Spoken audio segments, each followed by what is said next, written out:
జగన్ విదేశాలకు వెళ్తారా? అక్కడే కొద్ది రోజుల పాటు ఉండిపోతారా? అందుకే పాస్‌పోర్ట్ రెన్యువల్ చేయిస్తున్నారా? అంటే అవుననే సమాధానం వినిపిస్తోంది. ప్రధానంగా వైసీపీ వర్గాల్లో ప్రచారం జరుగుతోంది. బెంగుళూరు వెళ్లిన జగన్ 3 రోజుల కిందట ఏపీకొచ్చారు. వెంటనే తన పాస్‌పోర్ట్ రెన్యువల్ పై దృష్టి పెట్టారు. వాస్తవానికి ఆయన పాస్‌పోర్ట్ కోర్టు దగ్గర ఉంటుంది. అక్రమాస్తుల కేసులో జగన్ నిందితుడుగా ఉన్నారు. విదేశాలకు వెళ్ళినప్పుడు తప్పకుండా కోర్టు అనుమతి తీసుకోవాలి. సీఎంగా ఉన్నప్పుడు ఆయన డిప్లొమాట్ పాస్‌పోర్ట్ తీసుకున్నారు. ఇప్పుడు సీఎంగా లేరు కాబట్టి ఆ పాస్‌పోర్ట్ పనిచేయదు. అందుకే పాత పాస్‌పోర్ట్‌ను రెన్యువల్ చేయించుకుంటున్నారు. ఆయన లండన్ వెళ్లే ప్రయత్నాల్లో ఉన్నట్లు ప్రచారం జరుగుతోంది. జగన్ 2 కుమార్తెలు ప్రస్తుతం లండన్‌లో ఉన్నారు. గత 5 ఏళ్ల కాలంగా ప్రతి ఏటా జగన్ దంపతులు లండన్‌కు వెళ్లేవారు. ఎన్నికల్లో వైసీపీ దారుణంగా ఓడిపోయింది. కనీసం ప్రతిపక్ష హోదా కూడా దక్కలేదు.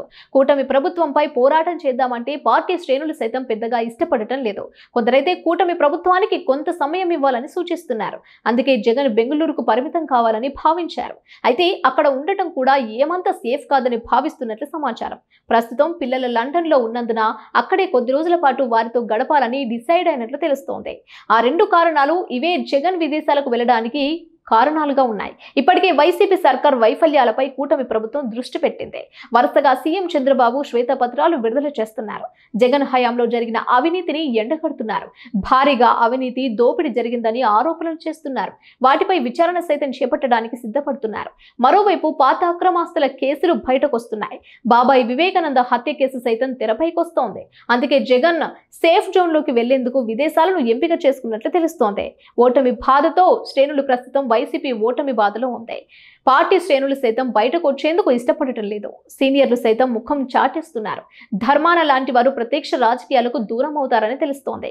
కొద్ది రోజుల పాటు రాజకీయాలను పరిశీలించి అప్పుడు యాక్టివ్ గా మారాలని జగన్ భావిస్తున్నారు. ఇప్పటికే వైసీపీలో ఎవరుంటారో ఎవరు ఉండరో తెలియని పరిస్థితి. అందుకే కొద్ది రోజులు ఆగితే కూటమి ప్రభుత్వంపై వ్యతిరేకత పెరుగుతోంది. పార్టీ గ్రాఫ్ పై స్పష్టత వస్తోంది. అటు తర్వాత పోరాటం చేయడానికి అవకాశం ఉంటుంది. కోర్టు అనుమతిస్తుందా? అయితే ఇప్పుడున్న పరిస్థితుల్లో జగన్ కు లాంగ్ లీవ్ కోర్టు నుంచి లభిస్తుందా లేదా అన్న అనుమానం కలుగుతోంది. అయితే ఇప్పటికే లండన్ లో జగన్ నివాసానికి సంబంధించిన ఏర్పాట్లు జరుగుతున్నాయని ప్రచారం జరుగుతోంది. మరోవైపు పాస్‌పోర్ట్ రెన్యువల్ చేసుకున్న జగన్ శుక్రవారం బెంగళూరు వస్తున్నట్లు తెలుస్తోంది. గత 5 ఏళ్ల కాలంలో తాడపల్లి ప్యాలెస్ ను విడిచిపెట్టని జగన్ ఇప్పుడు మాత్రం తరచూ బెంగళూరులోనే గడుపుతూ ఉండటం విశేషం.